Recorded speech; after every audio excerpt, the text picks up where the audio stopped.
اعوذ باللہ من الشیطان الرجیم بسم اللہ الرحمن الرحیم رب اشرح لی صدری ویسر لی امری واحلل عقدۃ من لسانی یفقہوا قولی واجعل لی وزیرا من اہلی ربی زدنی علما ربی زدنی علما ربی زدنی علما آمین۔ بسم اللہ الرحمن الرحیم۔ سورۃ الانعام آیت نمبر 117 سے یعنی 117 سے ہم پڑھیں گے۔ آیت نمبر 116 میں ہم نے پڑھا، اللہ رب کریم نے ارشاد فرمایا کہ اگر آپ افراد کی اکثریت کی پیروی کریں گے تو وہ آپ کو گمراہ کر دیں گے، کیونکہ لوگوں کی اکثریت اپنے گمان اور قیاس آرائیوں کی پیروی کرتی ہے۔ ان کی زندگی کسی قانون یا اصول یا علم پر نہیں گزرتی بلکہ ان کے اندازوں اور گمانوں پر گزرتی ہے، تو گمان وہم ہوتے ہیں اور یہ تمہیں بھی گمراہ کر دیں گے۔ انا بلا شک و شبہ ربا کا تیرا رب کا ضمیر ہے، تو رب جو ہے آپ کو پتا ہے اسم ہے، ربا کا تیرا رب نسبت ہے نا، تو اسے مرکب اضافی کہتے ہیں، نسبت کو اضافت کہا جاتا ہے، ٹھیک ہے۔ ربا کا تیرا رب مرکب ہے، دو مختلف چیزوں سے مل کر بنا ہے، اسم سے اور ضمیر سے، تو اسے کہتے ہیں مرکب اضافی۔ انا ربا کا بے شک تیرا رب ہوا وہ ہی ہے، ہوا کا لفظ مطلب ہوتا ہے وہ، جب یہ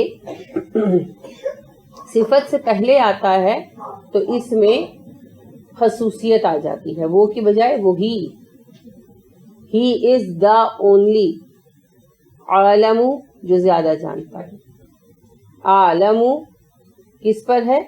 اکبرو پر، وزن ایک ہی ہے، اکثرو اکبرو عالمو، تو یہ کیا ہے؟ مبالغہ،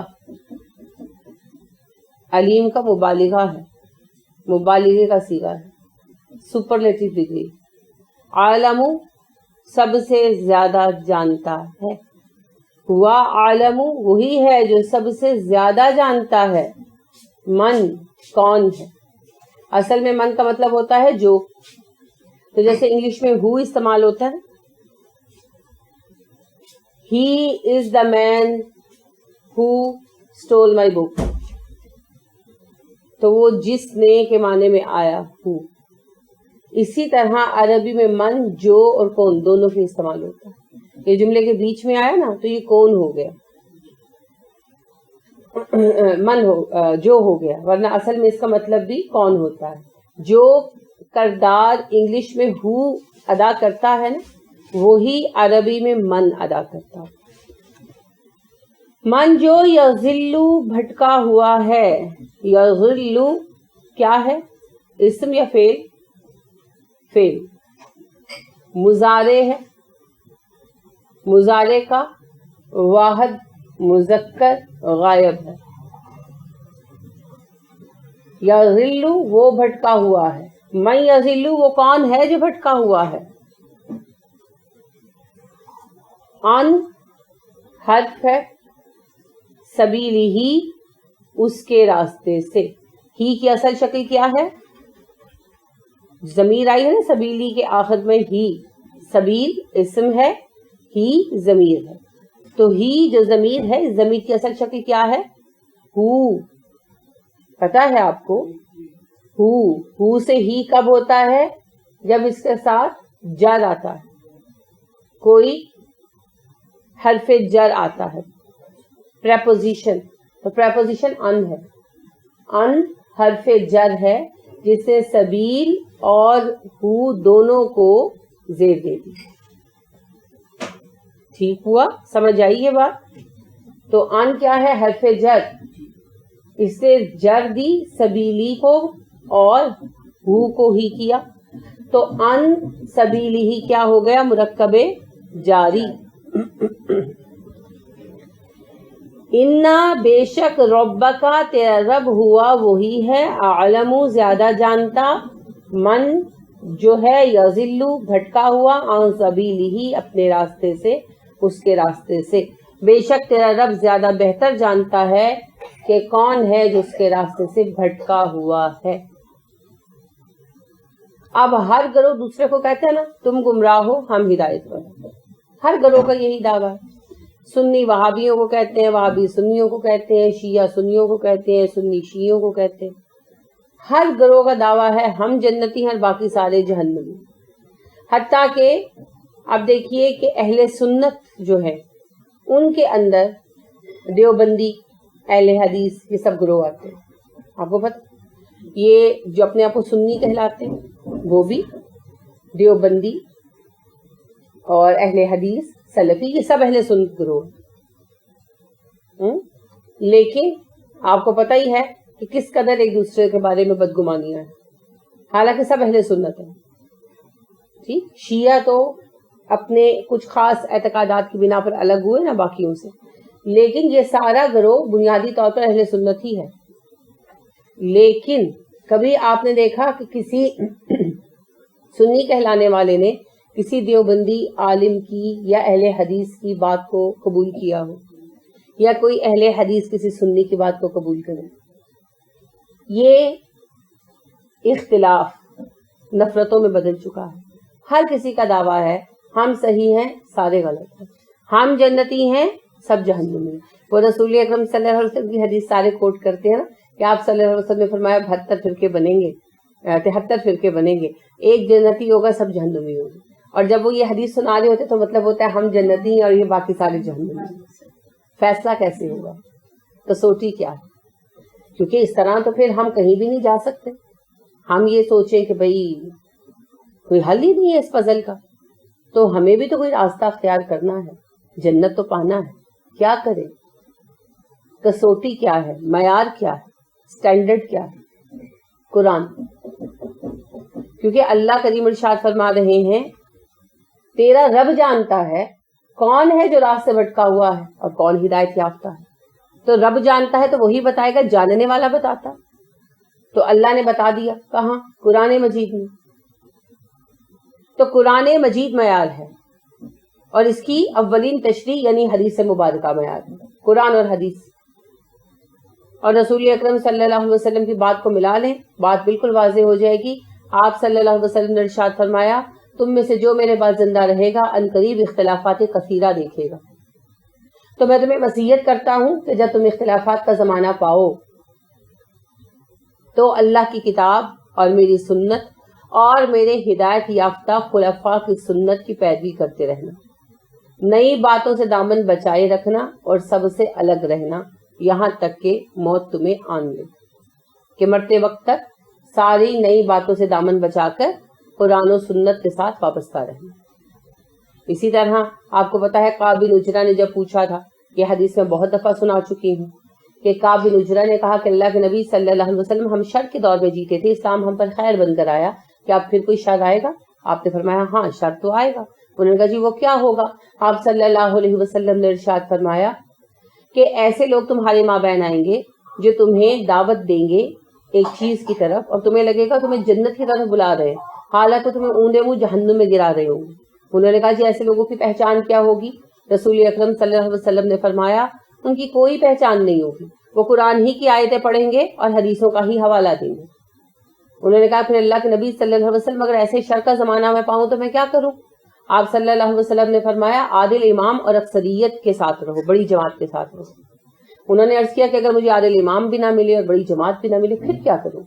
تو آپ صلی اللہ علیہ وسلم نے فرمایا جب تم ایسا زمانہ دیکھو اور نہ عادل امام پاؤ اور نہ بڑی جماعت پاؤ، یعنی کوئی جیسے آج سارے فرقے برابر کی ہو گئے، کوئی بڑا فرقہ نہیں رہ گیا، تو آپ صلی اللہ علیہ وسلم نے فرمایا اس وقت میں تم سب فرقوں سے الگ ہو جاؤ اور قرآن اور میری سنت کو لازم پکڑ لو، چاہے ایسا کرنے میں تمہیں اتنی مشقت پیش آئے جتنی مشقت ایک تناور درخت کو اپنے دانتوں کے ذریعے جڑ سے اکھاڑنے میں پیش آتی ہے، لیکن تم اسی سے وابستہ رہو جب تک تمہیں موت نہ آ جائے۔ تو اسی طرح ابن مسعود کہتے ہیں رسول اکرم صلی اللہ علیہ وسلم نے فرمایا کہ جب تم تفرقے کا دور دیکھو، فتنے کا دور دیکھو،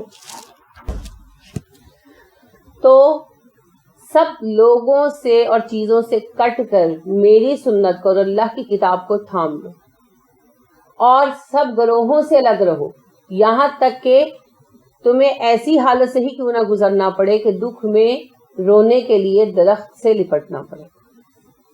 یعنی اگر لوگ تمہیں اتنا تنہا کر دے قرآن و سنت کی بنا پر کہ تمہیں دکھ میں بھی نہ پوچھیں اور تمہیں اپنے دکھ کے وقت میں درختوں سے لپٹ لپٹ کر رونا پڑے، تو یہ بھی قبول کر لو. ٹھیک ہے؟ تو اللہ جانتا ہے کون ہدایت والا ہے. یہ اختلافات طے نہیں ہو سکتے، یہ قیامت تک چلیں گے. ٹھیک ہے؟ اب ہمیں کیسے پتا چلے ہم صحیح راستے پر ہیں؟ تو قرآن اور سنت. جو قرآن و سنت بتاتے ہیں وہ صحیح ہے، جو نہیں بتاتے وہ غلط ہے. قرآن و سنت پر چلیں، پھر چاہے آپ اپنے آپ کو شیعہ کہہ لیں یا سنی کہہ لیں یا دیوبندی کہہ لیں یا اہل حدیث کہہ لیں، کوئی فرق نہیں پڑتا. ٹھیک ہے؟ اصل بات یہ ہے وابستگی قرآن و سنت کے ساتھ ہونی چاہیے. ہمارا معیار قرآن و سنت ہے، کوئی مدرسہ نہیں ہے، کوئی سیکٹ یا گروہ نہیں ہے، کیونکہ انہوں نے نہیں بخشوانا. آخرت میں صرف ایک نام جانا جاتا ہے اور وہ ہے اسلام، اور اسلام کے سوا کوئی نام پہچان میں نہیں آئے گا، کوئی دین قبول نہیں کیا جائے گا. ٹھیک ہے؟ وہاں نہ کوئی وہابی جانتا ہے، نہ کوئی دیوبندی جانتا ہے، نہ کوئی سلفی جانتا ہے. وہاں صرف اور صرف مسلمان کو جانتے ہیں، اسلام کو جانتے ہیں. تو پھر ہمیں طے کس طرح کرنا ہے غلط اور صحیح کا معیار؟ قرآن و سنت پر. عام زندگی سے اس کی مثال لیتے ہیں، جیسے چہلم کریں یا نہ کریں. تو دیکھیں کیا قرآن میں حکم آیا، کیا رسول اکرم صلی اللہ علیہ وسلم نے سکھایا، خود کیا، آپ کے صحابہ نے کیا. کیونکہ آپ صلی اللہ علیہ وسلم نے کہا نا کہ جب تم اختلافات دیکھو تو اللہ کی کتاب کو، میری سنت کو اور میرے ہدایت یافتہ خلفاء کی سنت کو دیکھنا. تو اگر کوئی ایسا کام ہے جو آپ صلی اللہ علیہ وسلم کے صحابہ نے اپنے زمانے میں کیا اور اس پر قائم رہے تو وہ حجت بن سکتا ہے. ٹھیک ہے؟ لہٰذا دیکھنا یہ ہے کہ کیا رسول اکرم صلی اللہ علیہ وسلم کل چہلم کرتے تھے، صحابہ کرتے تھے. اگر کرتے تھے تو کریں، سارا زمانہ روکے تو بھی کریں، اور اگر نہیں کرتے تھے تو پھر دین میں اس کی کوئی گنجائش نہیں، کہیں بھی نہیں. اسی طرح نام نے ہاتھ بڑا سا مسئلہ بنایا ہوا، ویسے اس مسئلے کی اہمیت نہیں ہے، میں صرف ایک علمی بات کر رہی ہوں. نماز ہر حال میں ہو جاتی ہے، ٹھیک ہے، لیکن یہ کہ ناک پر ہاتھ باندھے جائے کہ سینے پر ہاتھ باندھے جائے، آمین کہا جائے کہ بلند آواز سے یا نہ کہا جائے، رفع یدین کیا جائے یا نہ کیا جائے، ان سارے مسئلوں کا حل کہاں پلٹنا چاہیے؟ حدیث کی طرف. کیونکہ اللہ نے کہا اقیموا الصلاۃ، نماز قائم کرو، طریقہ نہیں بتایا. جب صحابہ نے پوچھا اقیموا الصلاۃ کا کیا مطلب ہے، کیسے پڑھیں، آپ نے فرمایا صلوا کما رأیتمونی اصلی، اس طرح پڑھو جیسے مجھے پڑھتے ہوئے دیکھتے. تو نماز وہی بہترین ہے جو رسول اکرم صلی اللہ علیہ وسلم کے طریقے کے قریب ترین ہو. تو ہمیں یہ جاننا ہے قریب ترین طریقہ کیا ہے. تو جاننے کا طریقہ کیا ہے؟ حدیث کی کتابیں اٹھا کر دیکھ لیں، خود پڑھیں حدیث کی کتابوں میں طریقہ دیکھیں. اور کوئی ایسی بات نہیں جو آپ کو سمجھ نہیں آئے گی، کوئی راکٹ سائنس نہیں. ٹھیک؟ تو آپ نے سورہ مائدہ میں بھی یہ موضوع پڑھا، باقاعدہ موضوع تھا ہمارا، اس پر 2 دن بات ہوئی تھی کہ اللہ رب کریم نے ارشاد فرمایا امیر کی اللہ کی اطاعت کرو، رسول کی اطاعت کرو، اپنے امیر کی اطاعت کرو، اور جب آپس میں اختلاف رائے ہو تو اختلاف کو لوٹا دو اللہ کی کتاب کی طرف اور رسول کی طرف. تو تب بھی میں نے تفصیلاً عرض کیا تھا کہ رسول کی طرف آج بھی ہم لوٹائیں گے صلی اللہ علیہ وسلم. جب آپ زندہ تھے تو جا کر پوچھتے تھے، آج ہم آپ صلی اللہ علیہ وسلم کی زندگی میں تلاش کریں گے کہ آپ صلی اللہ علیہ وسلم نے کیا کیا. ٹھیک ہے؟ تو لہٰذا جب اپنے معیار پر ہم چلیں گے نا تو پھر ہم اس مسئلے سے نکلیں گے. آج مسلمانوں کی اکثریت، خصوصیت سے پڑھے لکھے مسلمانوں کی اکثریت اسی مسئلے کا شکار ہے کہ سارے گروہ کہتے ہیں ہم صحیح ہیں، ہم کس کے پیچھے جائیں؟ کسی کے پیچھے مت جائیں، سب کو چھوڑ دیں، قرآن و سنت کو پکڑیں. کیونکہ رسول اکرم صلی اللہ علیہ وسلم نے کیا ارشاد فرمایا تھا حج کے موقع پر، میں تمہارے مابین اللہ کی کتاب اور اپنی سنت چھوڑ کر جا رہا ہوں، جب تک اسے پکڑے رہو گے گمراہ نہیں ہوگے. اور اللہ کریم نے بھی ہمیں کیا ارشاد فرمایا، وَاعْتَصِمُوا بِحَبْلِ اللَّهِ جَمِيعًا وَلَا تَفَرَّقُوا، اللہ کی رسی کو مضبوطی سے تھام لو، گروہ بندیاں مت کرو. اور رسول اکرم صلی اللہ علیہ وسلم نے فرمایا القرآن حبل اللہ، قرآن اللہ کی رسی ہے. اور اللہ نے ارشاد فرمایا دوسری بات جو ہمیں عمل کے بارے میں سکھائی، تمہارے نبی صلی اللہ علیہ وسلم تمہارے لیے رول ماڈل. لقد کان لکم فی رسول اللہ اسوۃ حسنہ. تو تھیری کی بات ہے تو قرآن ہے، اور پریکٹیکل اگزامپل چاہیے تو رسول اکرم صلی اللہ علیہ وسلم. اس معیار پر جب چلیں گے تو پھر یہ سوال آپ کو پریشان نہیں کرے گا کہ ہم صحیح ہیں یا نہیں. ٹھیک ہے. وہوا وہی ہے عالم زیادہ جانتا بالمہتدین ہدایت یافتہ لوگوں کو. اب بازر بھی حرف ہے، جر ہے، اور المہتدین کیا ہے؟ اسم. علامت ہی اسم کی ہوتی ہے. اسم ہے، معرفہ ہے، جمع ہے، مذکر ہے.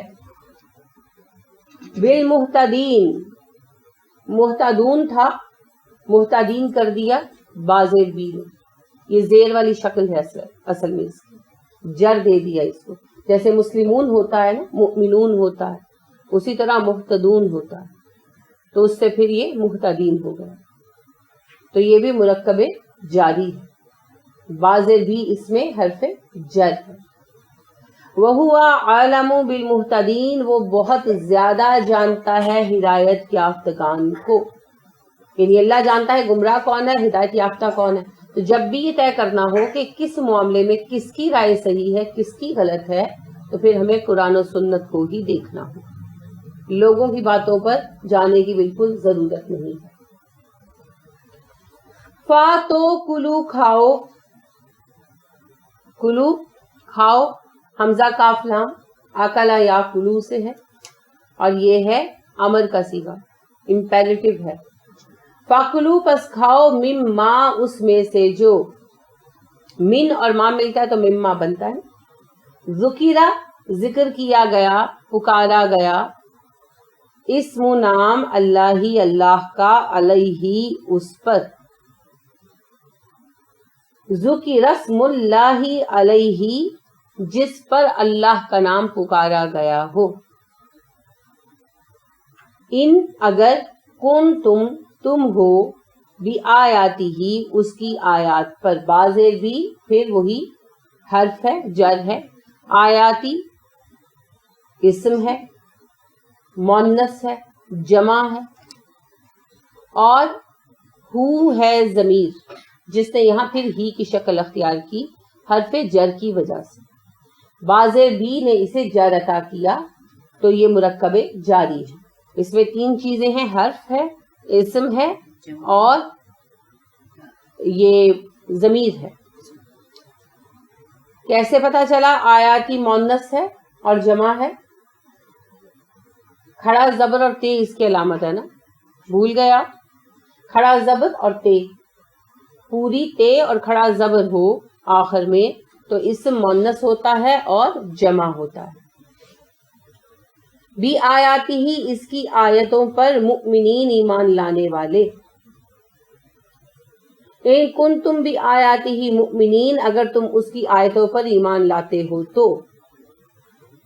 وہ کھانا جس پر اللہ کا نام پکارا گیا ہو اسے کھاؤ اگر تم اللہ کی آیتوں پر ایمان لاتے ہو تو.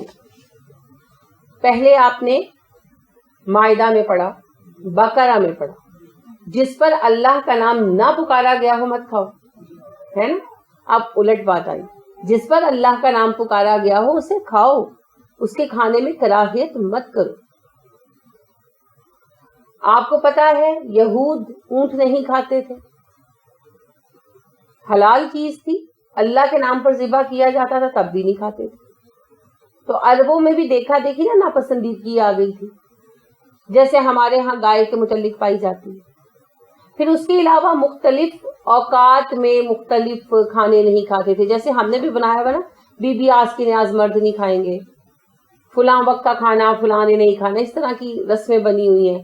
لوگ مختلف نظریں نیازیں دیتے ہیں، ان کے متعلق باتیں بناتے ہیں.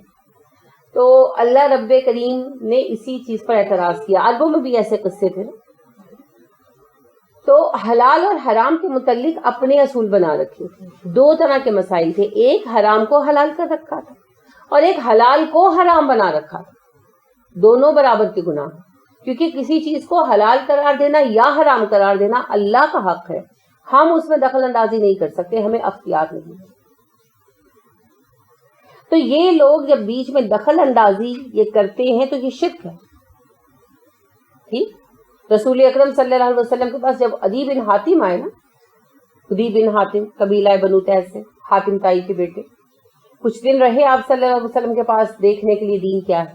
تو ایک دن آپ نے ان سے کہا کہ تم لوگ قرآن، ان کو جو ہے سورہ مائدہ کی آیت پڑھ کر سنائی کہ عیسائیوں کا حال دیکھو اور یہودیوں کا، کہ اپنے نیک افراد کو اور اپنے عالموں کو پوجتے ہیں، ان کی پرستش کرتے ہیں. تو ادی کہنے لگے ہم تو نہیں کرتے. تو آپ صلی اللہ علیہ وسلم نے کہا ادی کیا تم ان کے حلال کردہ کو حلال اور ان کے حرام کردہ کو حرام نہیں مانتے؟ انہوں نے کہا جی یہ تو ہم کرتے ہیں کہ جو وہ کہتے ہیں حلال ہے تو حلال ہے، جو وہ کہتے ہیں حرام ہے تو حرام ہے. تو آپ صلی اللہ علیہ وسلم نے فرمایا یہی تو ان کو پوچھنا ہے. تو یعنی حلال اور حرام کی حدوں کو بدلنا شرک ہے.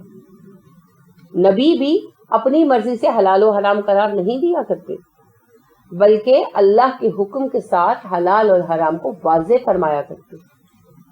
اصول بناتے نہیں ہیں، اصول بس پہنچاتے ہیں. تو یہ لوگ ایک طرف حرام کو حلال کر رہے تھے اور دوسری طرف حلال کو حرام. تو اللہ نے وضاحت کے ساتھ یہ بات تو بتا دی بار بار کہ جس پر اللہ کا نام نہیں پکارا گیا وہ کھانا نہیں کھانا، وہ ذبیحہ نہیں کھانا. اب یہاں اللہ بتا رہے ہیں کہ جو اللہ کے نام پر ذبح کیا گیا ہو وہ کھاؤ، اس میں ہچکچاہٹ مت رکھو. میں پھر وہی عرض کروں گی جیسے ہمارے یہاں کئی گھرانوں میں بڑا گوشت نہیں کھایا جاتا اور کہتے ہیں کہ جی ہمیں پیر صاحب نے بند کیا. جو چیز اللہ نے حلال کر دی ہے، پیر صاحب کون ہوتے ہیں، ہے نا؟ تو جی ماش کی دال نہیں کھاتے، کالے ماش نہیں کھاتے، چنے کی دال اور گوشت مکس پکا ہوا نہیں کھاتے. اسی طرح جس گھر میں زچگی ہوئی ہو وہاں کا کھانا لوگ نہیں کھاتے 40 دن تک کہ جی سودک ہے. اسی طرح جہاں فوتگی ہوئی ہو وہاں کا لوگ 40ویں تک کا کھانا نہیں کھاتے، ان 40 دن کا کھانا نہیں کھاتے. باتیں بنائی ہوں، کوئی حقیقت نہیں، کوئی حقیقت نہیں ہے. اب دیکھیں جس گھر میں بچہ پیدا ہو وہاں تو خاص طور پر کہا گیا 7ویں دن دعوت کرو، عقیقہ جسے آپ کہتے ہیں. تو یہ جو ہم نے بنائی ہوئی ہیں چھلے وغیرہ، یہ سب ہماری اپنی منہوں کی باتیں جن کی کوئی حقیقت نہیں. ہاں ویسے ٹھیک ہے جو ہے زچہ وہ ریسٹ کرے، وہ تو ایک علیحدہ معاملہ ہے، لیکن اس کی کوئی مذہبی یا شرعی کوئی حقیقت نہیں. تو جو کھانا اللہ کے نام پر پکایا گیا ہے کھائیں، جو ذبیحہ اللہ کے نام پر ذبح کیا گیا ہے کھائیں. اب یہاں ایک اہم بات یہ ہے، یہود الٹی الٹی باتیں سکھانے میں ماسٹر تھے. تو انہوں نے کہا جب رسول اکرم صلی اللہ علیہ وسلم نے حلال و حرام کا تصور واضح کیا، یہ لوگ عربوں میں یہ تھا مردار بھی کھا لیتے تھے، جو مردہ بچہ پیدا ہوتا تھا وہ بھی کھا لیتے تھے. تو اللہ کے نبی صلی اللہ علیہ وسلم نے منع کیا نا، آپ نے مائدہ میں پڑھا، بقرہ میں پڑھا کہ جو مردار ہے وہ نہیں کھانا. اسی طرح جو چوٹ وغیرہ لگنے سے جانور مر جاتا تھا وہ بھی کھا لیتے تھے. تو اللہ کریم نے منع کیا تو رسول اکرم صلی اللہ علیہ وسلم نے اس سے منع فرمایا. اب انہوں نے یہود تک یہ بات پہنچائی، ان سے پوچھا کہ دیکھو وہ ہمیں ایسے منع کرتا ہے. یہود نے کہا اس سے کہو یہ کیا بات ہے. ابن عباس کہتے ہیں، عبداللہ بن عباس، کہ یہود نے کفار مکہ کو یہ حجت سکھائی کہ اس سے پوچھو یہ کیا بات ہے، جسے اللہ مارے وہ حرام ہے، جسے ہم مارے وہ حلال ہے. ٹھیک ہے. اب یہ بڑا وضاحت جملہ جو ہے نا بڑا اثر انگیز لگا نا انہیں اپنی جہالت کی وجہ سے، کہ اللہ نے مارا تو حرام ہے اور ہم نے مارا تو حلال ہے. اب حالانکہ دونوں کی نوعیت بالکل مختلف ہے نا. اگر ہم مار دیں ڈنڈا مار کے تو وہ بھی حرام ہو جائے گا، صرف ذبح کیا ہوا جانور حلال ہے. اس کے باقاعدہ علیحدہ اصول ہیں، اس کی علیحدہ مصلحتیں ہیں، لیکن انہوں نے یہ ایک جاہل لوگوں کے ذہن میں بات ڈال دی تو وہ اس طرح کی باتیں اٹھتے بیٹھتے کرنے لگے.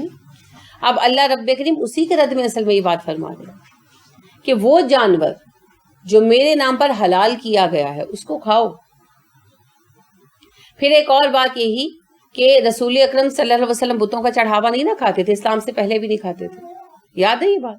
اسوا بنت امیس نے بیان کیا نا. یہ اسوا بنت امیس کہتی ہے کہ میں نے دیکھا کہ زید بن عمر بن نفیل اور رسول اکرم صلی اللہ علیہ وسلم کعبے کے دامن میں بیٹھے تھے اور لوگ بھی بیٹھے تھے. یعنی ان دو کا ویسے ذکر کیا خصوصیت سے تو بتوں کا چڑھاوا لایا گیا اور لوگوں میں تقسیم کیا گیا، تو دو افراد نے لینے سے انکار کر دیا، ایک رسول اکرم صلی اللہ علیہ وسلم اور دوسرے زید بن عمرو بن نفیل، سعید بن زید کے والد، یاد ہے نا ان کا تذکرہ. تو رسول اکرم صلی اللہ علیہ وسلم بتوں کا چڑھاوا نہیں کھاتے تھے. ٹھیک ہے، اب ظاہری بات ہے اسلام کے بعد تو بالکل ہی منع ہوں گے. آپ نے مائدہ میں واضح احکام پڑھے کہ جو کسی بت پر چڑھاوا چڑھایا جائے یا کسی آستانے پر جو جانور ذبح کیا جائے وہ تم نے نہیں کھانا، وہ حرام ہے تم. اب اس حرمت کے بنا پر مسلمان نہیں نہ کھاتے تھے، تو اس کی کرورلی کیا نکلی، اس کا نتیجہ کیا نکلا؟ کفار نے کیا کیا؟ وہ مسلمانوں کا ذبیحہ نہیں کھاتے تھے، اللہ کے نام کا نہیں کھاتے تھے، ہے نا. تو اللہ رب کریم نے ان کی حرکتوں کے اوپر پکڑ کی. اللہ نے فرمایا جو جانور اللہ کے نام پر ذبح کیا گیا ہو، جس جانور پر اللہ کا نام پکارا گیا ہو، اس کو کھاؤ. ان کنتم بآیاتہ مؤمنین، اگر تم اس کی آیتوں پر ایمان رکھتے ہو تو ایمان کی علامت کیا ہے؟ پھر حلال و حرام کے معاملے میں واضح ہونا. میں نے پہلے بھی یہ بات عرض کی تھی، میڈیکلی اگر کسی کو کچھ منع ہے، ان کے جیسے یورک ایسڈ ہے تو ڈاکٹر نے کہا بھئی آپ نے بڑا گوشت نہیں کھانا، چنے کی دال نہیں کھانی، یہ ماش کی دال نہیں کھانی، جیسے ہائی پروٹین والی چیزیں منع ہو جاتی ہیں نا یورک ایسڈ میں، وہ میڈیکل مسئلہ ہے. ٹھیک ہے، لیکن کراہت کی بنا پر پیری مریدی والی یا کوئی چیز پسند نہیں ہے نا، وہ بھی چھوڑی جا سکتی ہے. یہ کوئی چیز حلال ہے مگر پسند نہیں ہے. جیسے رسول اکرم صلی اللہ علیہ وسلم لہسن اور پیاز نہیں کھاتے تھے کچا، تو آپ صلی اللہ علیہ وسلم نے ایک سے زائد بار یہ بات واضح کی کہ بھئی میں نہیں کھاتا مگر یہ حلال ہے. تو ایک مرتبہ کھانا آیا، آپ صلی اللہ علیہ وسلم کے کسی نے گفٹ کیا، مسجد میں بھجوایا، تو آپ صلی اللہ علیہ وسلم نے خود نہیں کھایا، صحابہ کو کھلا دیا. صحابہ نے کہا آپ نہیں کھا رہے، آپ نے فرمایا اس پر کچا لہسن کتر کر ڈالا گیا. تو انہوں نے کہا جی یہ حرام ہے. آپ نے فرمایا نہیں حرام نہیں ہے، یہ حلال ہے. میں پسند نہیں کرتا کیونکہ جن سے میں گفتگو کرتا ہوں تم نہیں کرتے، یعنی میں فرشتوں سے بات چیت کرتا ہوں. پھر اسی طرح ابو ایوب انصاری رضی اللہ عنہ کے گھر جب آپ رہ رہے تھے تو ابو ایوب انصاری نے آپ کو کھانا بھیجا، تو آپ صلی اللہ علیہ وسلم نے نہیں کھایا. تو ابو ایوب گھبرا گئے، آئے کہنے لگے کہ آپ نے کھانا نہیں کھایا، ناراض ہے مجھ سے. آپ نے کہا یہ بات نہیں ہے، اس پر کچا پیاز اور لہسن چھڑکا گیا تھا. تو انہوں نے کہا جی یہ حرام ہے. آپ نے فرمایا نہیں حرام نہیں ہے، میں اس کی بو پسند نہیں کرتا. ٹھیک ہے، تو آپ صلی اللہ علیہ وسلم تبن پسند نہیں کرتے تھے. اسی طرح آپ صلی اللہ علیہ وسلم تلی کلیجی وغیرہ نہیں کھاتے تھے، لیکن وہ آپ کو تبن پسند نہیں تھا. لہٰذا آپ نے کہا لوگوں دو چیزیں حلال ہیں، جو میں پسند نہیں کرتا اس لیے نہیں کھاتا، تم لوگ کھایا کرو، تلی اور کلیجی. ٹھیک ہے، ویسے بھی آپ نے فرمایا نا ہم پر دو خون حلال کر دیے گئے، تلی اور کلیجی. تو پھر آپ نے اس بات کی مزید وضاحت کی، کیونکہ آپ کے سامنے جیسے گوشت رکھا جاتا تو آپ اس میں سے یہ نہیں کھاتے تھے، آپ کو پتہ ان کا ٹیسٹ پر ڈفرینٹ ہوتا ہے. تو آپ صلی اللہ علیہ وسلم نے فرمایا کہ لوگوں یہ دو چیزیں حلال ہیں لیکن میں نہیں کھاتا، تم لوگ کھایا کرو تلی اور کلیجی، تو مجھے پسند نہیں. اسی طرح آپ صلی اللہ علیہ وسلم اوجڑی نہیں کھاتے تھے، آپ گردے نہیں کھاتے تھے. ٹیسٹ ڈفرینٹ ہوتا ہے ان کا گوشت میں، مگر یہ حلال چیزیں ہیں. پھر آپ صلی اللہ علیہ وسلم گوہ نہیں کھاتے تھے، ہے نا، آپ صلی اللہ علیہ وسلم نہیں کھاتے تھے. لہٰذا ابن عباس بیان کرتے ہیں کہ ہم رسول اکرم صلی اللہ علیہ وسلم کے ہمراہ دسترخوان پر بیٹھے ہوئے تھے اور آپ صلی اللہ علیہ وسلم کے سامنے بھنا ہوا گوشت رکھا گیا گو کا. تو آپ صلی اللہ علیہ وسلم نے نہیں کھایا اور میں اور ابن عمر ہاتھ بڑھا کر کھا رہے تھے، کیونکہ شوق سے لے کر کھا رہے تھے. تو آپ نے ہمیں نہیں روکا. ان سے یہی پوچھا گیا کہ کیا حلال ہے، انہوں نے کہا ہاں. تو انہوں نے آگے سے کہا کہ رسول اکرم صلی اللہ علیہ وسلم تو نہیں کھاتے تھے. تو انہوں نے جواب میں یہ بات بیان کی کہ یہ نہیں ہو سکتا کہ ایک نبی خود نہ کھائیں حرام چیز اور لوگوں کو کھانے دے. آپ صلی اللہ علیہ وسلم کو پسند نہیں تھا کیونکہ اس کو گوشت سے خاص قسم کی اسمیل آتی ہے. ہم لوگ بھی نہیں کھا سکیں گے میرا خیال ہے اگر کھائیں گے، کیونکہ ہم لوگوں کو اس کی عادت نہیں ہے، تو ایک خاص قسم کی اسمیل ہوتی ہے. تو آپ صلی اللہ علیہ وسلم اس لیے تبن پسند نہیں فرماتے تھے. تو اگر کوئی چیز طبیعت کو پسند نہیں ہے، مزاج میں آپ کے نہیں ہے اور آپ نہیں کھاتے، تو وہ آپ کی ذاتی مرضی ہے. اللہ نے ورائٹی اس لیے بنائی ہے، کسی کو ایک چیز اچھی لگتی ہے، کسی کو دوسری اچھی لگتی ہے، کسی کو تیسری اچھی لگتی ہے. لیکن کسی حلال چیز پر یہ ناپسندیدگی رکھنا لو اے بھی حلال ہے، تو جو حلال ہے وہ حلال ہے.